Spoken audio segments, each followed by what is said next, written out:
الرجیم بسم اللہ الرحمن الرحیم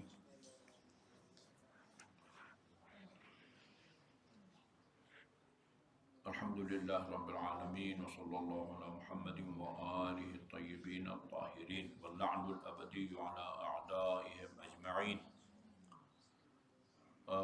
کل کے درس میں جو آخری جملہ پڑھا تھا ہم نے امیر المومنین علیہ الصلوۃ والسلام کہ ان 400 آداب میں سے ایک ادب، ابھی ہم نے نمبر شمار بھی نہیں لگایا، پتہ نہیں ابھی تک ہم نے 20 میں اقوال پیش کیے ہیں یا سینکڑوں میں۔ کل پڑھا تھا لا تزول عن الحق، زوال ڈھلنے کو کہتے ہیں، یہ کہتے ہیں نا زوال شرعی، ظہر کا وقت۔ زوال کا مطلب ہوتا ہے سورج جو مشرق سے چلتا ہے وہ مغرب کی طرف، وہ ایک موہوم خط ہوتا ہے، موہوم خط جس کو خط مستقیم کہتے ہیں، وہ مغرب اور مشرق کو 2 برابر تقسیم کرتا ہے۔ خط مستقیم یہ مشہور ہے، اسکول میں پڑھایا جاتا ہے خط مستقیم۔ اچھا، زوال شرعی کی علامت یا نشانی یہ ہے کہ سورج جب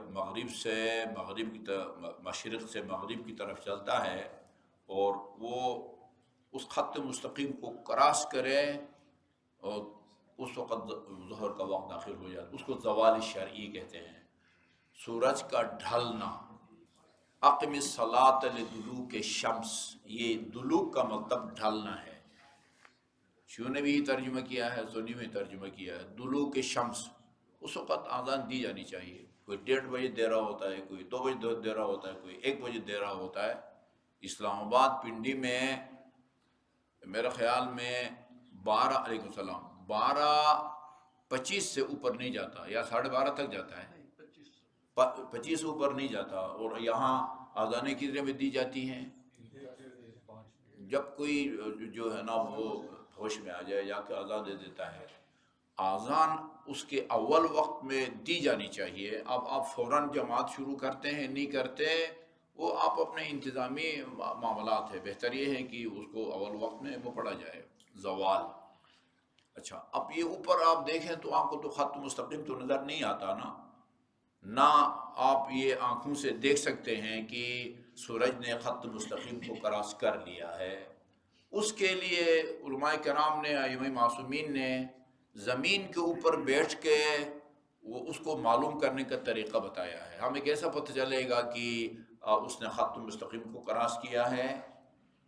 آپ ایک ظہر کے قریب 11 بجے مثلا 11:30 بجے ایک بالکل عمودی شکل کی پنسل بال پوائنٹ، وہاں جب موسم صاف ہو تو اس کو زمین میں گاڑ دیں۔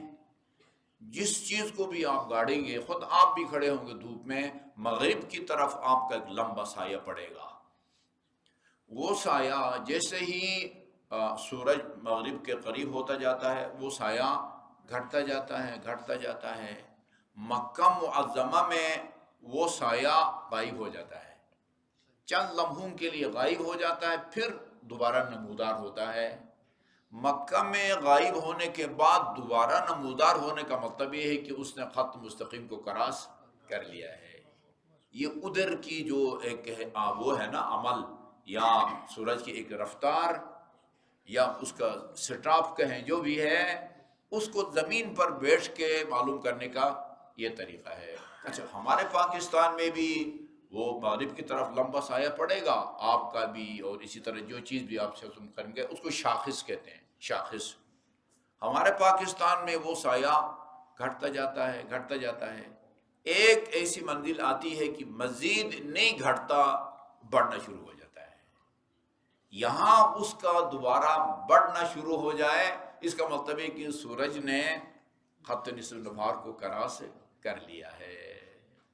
زوال یعنی مائل ہو جانا، ڈھل جانا یا سائڈ پہ ہو جانا، ان تمام کے معنوں میں استعمال ہوتا ہے۔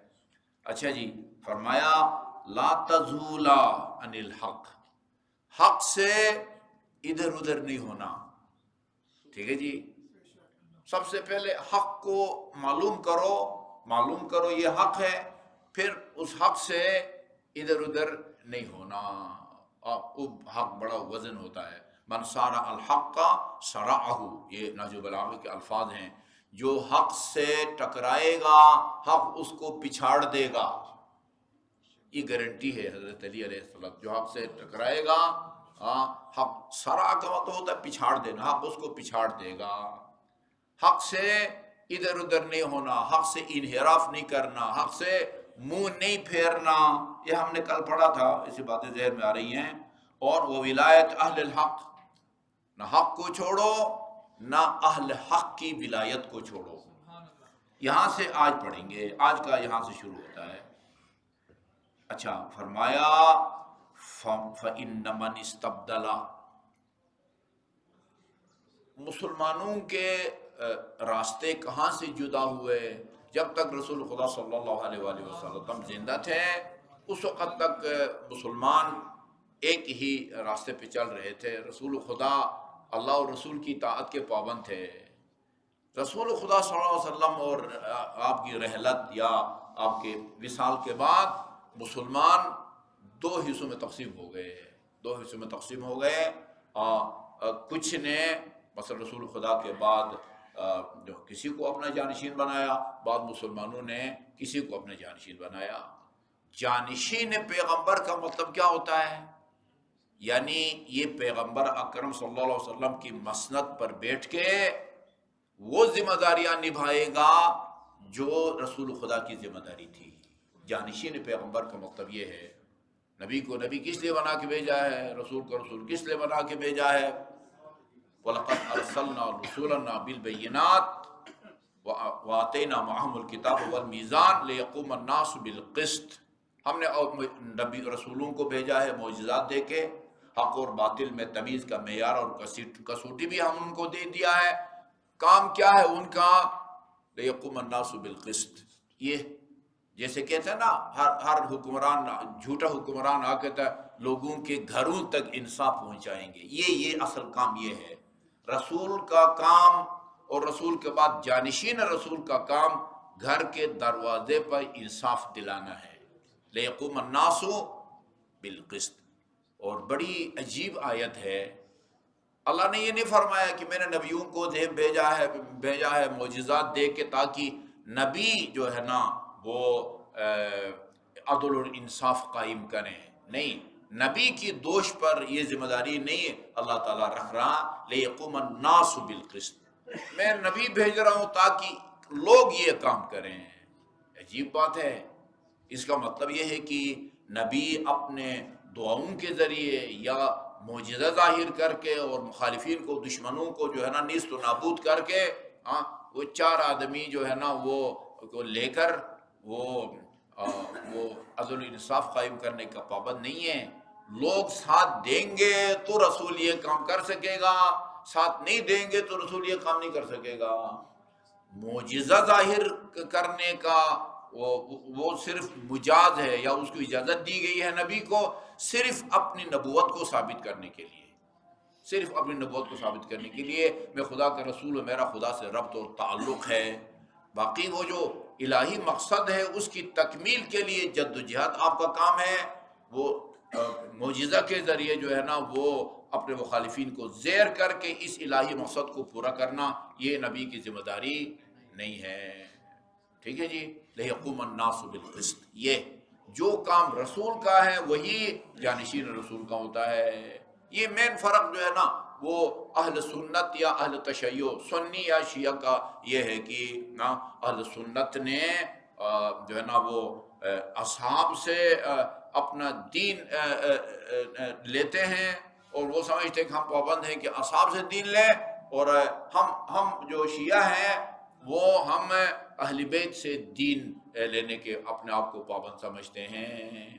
اور یہ جو انی تارک فیکم ثقلین کتاب اللہ و عترتی ما ان تمسکتم بہما، ہم اس کا یہ مطلب لیتے ہیں کہ تم اپنا دین قرآن اور اہل بیت سے لو، جبکہ ہمارے اہل سنت حضرات اس کا یہ مطلب لیتے ہیں کہ دین قرآن سے لو، اہل بیت سے صرف محبت کرو، اہل بیت کا صرف احترام کرو. یہ لیکن الفاظ بتاتے ہیں انصاف سے اگر آپ دیکھیں تو جو الفاظ ہیں رسول خدا کے وہ ان سے وہ محبت اور جو ہے نا وہ احترام نہیں سمجھا جاتا. یعنی جس سے آپ دین لیں گے خود بخود اس کا احترام اور اس کی محبت آپ کے دل میں پہ ہوگی. ایسا نہیں ہے کہ بس صرف محبت و احترام کا حکم ہو اس لیے کہ رسول کے رشتہ دار ہیں، نیک لوگ ہیں، متقی ہیں، پرہیزگار ہیں، دین صرف قرآن سے لو اور اہل بیت سے تمسک کا مطلب اہل بیت سے محبت کرنا نہیں. میں نے جمعہ کے کئی خطبوں میں عرض کیا ہے ما ان تمسکتم بہما لن تضلوا بعدی. یہ دیکھیں نا، مثل اہل بیتی کمثل سفینۃ نوح، میری اہل بیت کشتی نوح کی طرح ہے، من رکبہا نجا. یہ کتنا پیارا اشارہ اور کنایا ہے. جو اس کشتی میں سوار ہوگا وہ نجات پائے گا. اشارہ کنایا ہے نا، یعنی اہل بیت کی کشتی بنائی ہے جو کہ وہ نیل کے اوپر چلتی ہے اور اہل بیت اس سے کرایہ وصول کرتے ہیں کہ بھئی وہ میرے اہل بیت کی جو کشتی ہے نا ان پر سوار ہو، ان کو کرایہ دو تاکہ جو ہے نا وہ ان کا بینک بیلنس بڑھے. یہ کشتی تھی کوئی اہل بیت کی. یہ مثال دی ہے، یعنی جس طرح حضرت نوح کی کشتی میں جو سوار ہوا، نوح کی بات مانی، وہ نجات پا گیا، اور جس نے نہیں مانی وہ سگا بیٹا تھا. حضرت نوح کہتے رہے پالنے والے یہ میرا بیٹا ہے غرق ہو رہا ہے. کہا انہ لیس من اہلک، اصلا اس کا تجھ سے کوئی تعلق ہی نہیں ہے. جو اتباع کرے گا وہی نجات پائے گا. اس کا مطلب یہ ہے کہ یعنی ان کے نقش و قدم پر چلنا ہے، ان کے ساتھ ساتھ چلنا ہے. اسی حقیقت کی طرف امیر رومی اشارہ کر رہے ہیں کہ دیکھو رسول خدا کے بعد کسی اور کو ہمارا متبادل نہ مانو. یہ لا تستبدل، یہ لکھا ہوا ہے لا تستبدل. ہاں حق سے ادھر ادھر نہ منہ نہ پھیرو، اور اہل حق سے فَإِنَّ مَنْ اسْتَبْدَلَ بِنَا هَلَكَ، جو کسی کو ہمارا متبادل بنائے گا، ہاں دین جو ہم سے نہیں لے گا وہ ہلاکا وفاتت الدنیا. وہ قرآن میں ہے نا خسرت دنیا والآخرہ ذالک هو الخسران المبین. دنیا میں گھاٹے میں بھی ہوگا اور آخرت میں بھی گھاٹے میں ہوگا. اور یہ سب سے کھلا جو گھاٹا ہے نا یا خسارہ وہ یہی ہے کہ نہ ادھر کے رہے نہ ادھر کے رہے. ٹھیک ہے نا. وہ پہلا مصرع اچھا نہیں ہے، وہ نہیں دہراتا اس میں، چونکہ ایک نجیس العین کا نام آتا ہے. دوسرا مصرع ہے نہ ادھر کے رہے نہ ادھر کے رہے گا. جو ہم اہل بیت کا متبادل کسی کو بنائے گا، دین ہم سے نہیں لے گا، ٹھیک ہے جی، خسرت دنیا والآخرہ کا یہ مصداق اور نمونہ ہوگا. اچھا جی، وفات دنیا وخرج منہا بحسرت، اور جب دنیا سے اٹھے گا نا وہ جسے کہتے ہیں نا کف افسوس ملنا، کف افسوس ملے گا. جب دنیا سے جائے گا نا وہ حسرت کرے گا. روح نکلنے سے پہلے نا، روح نکلنے سے پہلے دودھ کا دودھ پانی کا پانی ہو جائے گا. حضرت علی نے فرمایا، یہ ہماری کتابوں میں بھی ہے، اہل سنت برادران کی کتابوں میں بھی ہے، یا ہارو حمدان من یموت یارانی. حارث حمدانی نام تھا. عربی زبان میں نا وہ اختصار کی خاطر، کلام کو مختصر بنانے کے لیے خاطر بعض اوقات آخری حرف کو گرا دیتے ہیں. یا ہارو حمدان، اصل میں کیا تھا؟ یا حارث حمدان. یا وہ فرزدق کا شعر ہے جس میں خاتون جنت علیہ الصلوۃ والسلام سے وہ مخاطب ہے، افاطم افاطم لو خلت الحسین مجدلا. یا افاطم اصل میں کیا تھا؟ افاطمہ. تو آخر سے تے کو جو ہے نا اختصار کی خاطر کبھی عربی میں جملے کو مختصر بنانے کے لیے آخری حرف کو گرا دیا جاتا ہے. اصل میں تھا یا ہارو حمدان، اے حارث حمدانی، جو مرتا ہے وہ مجھے دیکھتا ہے، جو مرے گا وہ مجھے دیکھے گا. ٹھیک ہے جی. البتہ جو میرا محب ہوگا یا میرا ماننے اور چاہنے والا ہوگا وہ مجھے ایک جو ہے نا خوشگوار انداز میں دیکھے گا، اور جو میرا دشمن ہوگا وہ ایک ناخوشگوار جو ہے نا وہ حالت میں دیکھے گا. یا اور ہمیں میں نے آپ کو بتایا کہ جو ہے نا روح نکلنے سے پہلے ہی جو ہے نا وہ انسان کو اپنے اچھے اور برے اعمال کے انجام کا اندازہ ہو جاتا ہے. اسی لیے قرآن میں ہے حتی اذا جاء احدهم الموت قال رب ارجعوني لعلی اعمل صالحا فيما تركت كلا انها كلمة هو قائلها ومن ورائهم برزخ الى يوم يبعثون. یہ مرتے وقت مرنے والے اور فرشتے کے درمیان میں ہونے والی گفتگو کو اللہ تعالیٰ بیان کر رہا ہے. بھئی وہ بعض لوگ جو ہے نا وہ جب دیکھیں گے کہ بھئی یہ انجام میرے انجام کے یہ آثار ہیں برے انجام کے، وہ فرشتوں کے ذریعے اللہ تعالیٰ کی بارگاہ میں ایک درخواست پیش کرے گا رب ارجعونی لعلی اعمل صالحا فیما ترکت. کتنا حسرت بھرا جملہ ہے. وہ یعنی آپ کی عام فہم الفاظ میں کہے گا مجھے ایک چانس اور دے دے اس دنیا میں جو ہے نا وہ چند دن اور جو ہے نا وہ زندہ رہنے کا موقع دے. لعلی اعمل صالحا فیما ترکت، یہ گزشتہ زندگی میں جو مجھ سے کوتاہیاں ہوئی ہیں ان کی تلافی کروں گا اور ٹھیک ٹھاک نیک متقی اور پاسگار اور تیرا اطاعت گزار بن کے دکھاؤں گا.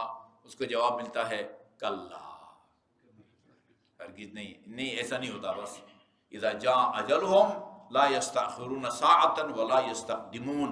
موت کی مقررہ تاریخ آنے کے بعد ایک لمحہ آگے پیچھے جو ہے نا وہ نہیں ہو سکتا. وَمِن وَرَائِهِمْ بَرْزَخٌ إِلَى يَوْمِ يُبْعَثُونَ. اب تم نے عالم برزخ میں قدم رکھنا ہے اور اسی عالم برزخ میں قبر سے لے کر قیامت تک کا جو دورانیہ ہے اس کو عالم برزخ کہا جاتا ہے. إِلَى يَوْمِ يُبْعَثُونَ. ٹھیک ہے جی. اچھا جی، تو ہاں فرمایا وہ بڑی وخرج منها بحسرت، دنیا سے بڑی حسرت لے کے جائے گا، کف افسوس ملتا رہے گا، ندامت اور پچھتاوا ہوگا.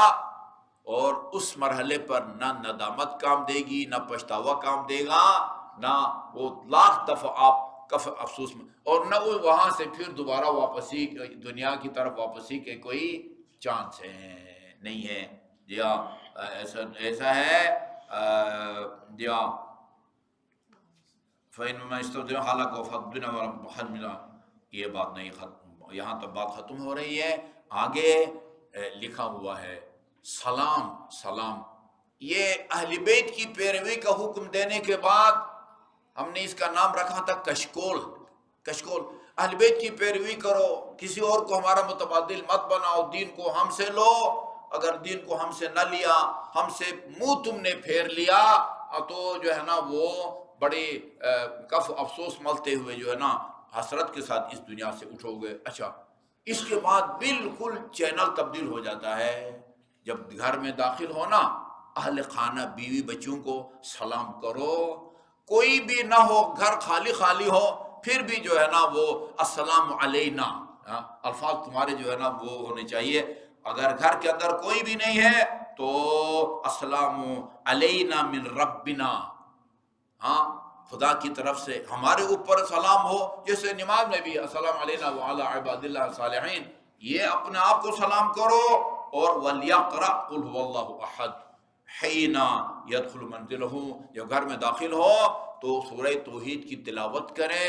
میں نے جمعہ کے خطبے میں بھی عرض کیا، بہت سارے اعمال اور اذکار کے فائدے بتائے گئے ہیں. یہ کام جو کرے گا خدا اس کی رزق و روزی میں اضافہ فرمائے گا، اس کو لمبی عمر دے گا. بابا جمعہ کے دن جو ناخن کاٹے گا اللہ تعالیٰ اس کو رزق و روزی دے گا. کیا تعلق ہے رزق و روزی اور ناخن کاٹنے میں؟ ان میں کیا مناسبت ہے بھائی؟ ہماری سمجھ سے وہ بالا تر ہے. ٹھیک ہے جی. اچھا، وہ غریب ہو جاؤ، نادار ہو جاؤ، نوکری نہ ملے تو وہ صدقہ دے کے خدا سے تجارت کر دو. خدایا ویسے ہی غریب ہوں، بے روزگار ہوں، 4 پیسے پاس ہے وہ بھی غریب کو دوں گا، تو یہ کس طرح جو ہے نا وہ میں کس طرح کی تجارت، میرے پاس کہاں سے مال آئے گا؟ یہ خدا وعدہ کرتا ہے، رسول وعدہ کرتا ہے اور امام وعدہ کرتے ہیں.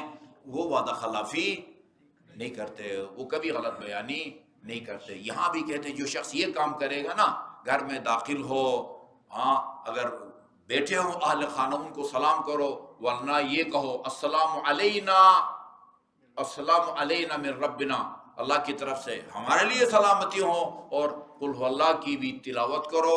اس کا فائدہ کیا ہوگا؟ فَإِنَّهُ يَنْفَى الْفَقْرِ. یہ اس عمل سے، یہ روزانہ آپ آفس سے آتے ہیں نا، روزانہ آفس سے دکان گھر آتے ہیں، اہل خانہ کو سلام کرو. بالفرض اگر اہل خانہ کہیں گئے ہوئے ہیں، گھر خالی ہے، السلام علینا من ربنا کہیں، اور اس کے بعد قل هو اللہ کی تلاوت کریں. یہ عمل آپ کے گھر سے فقر، غربت اور تنگ دستی کو دور کرتا ہے. وصلی اللہ علی محمد وآلہ الطیبین الطاہرین.